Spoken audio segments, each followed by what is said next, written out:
Greetings, Greywitch here. So today we're going to talk about the Vapid Peyote Custom. Now this vehicle has been in the game since the very beginning and is now available to upgrade at Benny's. Now you can steal this vehicle off the street, or if you have more money than time, you can buy it for $38,000 from the Benny's website. But this game is called Grand Theft Auto, not take money out of my bank account, so you should steal it from the streets. Now, it'll cost you $412,000 to upgrade this vehicle into a Benny's lowrider, and then you're going to spend upwards of $300,000 to $800,000 fully customizing and upgrading this vehicle, because there is a ton of stuff that you can do to it, and it's spend money on every little tiny thing.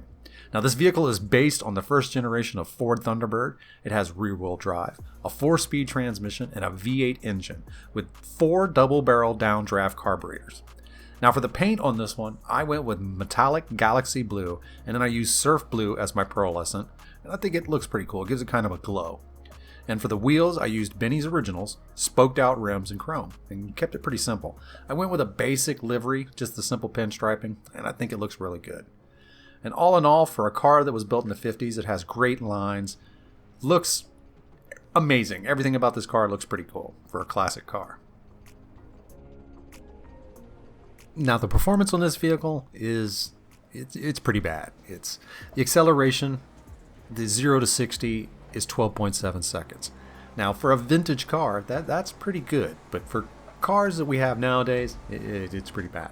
The top speed is decent, but like I said, for a vintage vehicle compared to any other car that we have out now, this one's pretty slow. I mean, it doesn't really even keep up with some of the other vintage cars that we have. The brakes are absolutely hideous.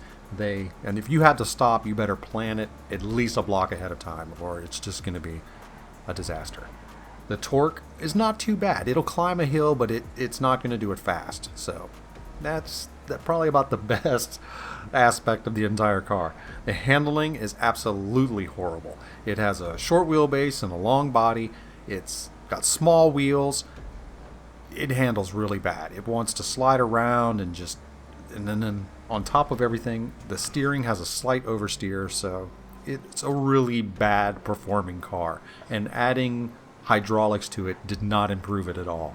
So I don't see this car being anything more than a very, very expensive ornament in a garage.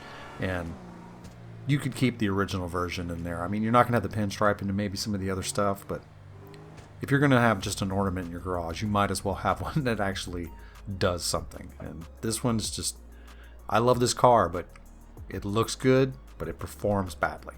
Alright, well, this is Greywitch. I hope this video helps you out, and I will see you next time. Peace!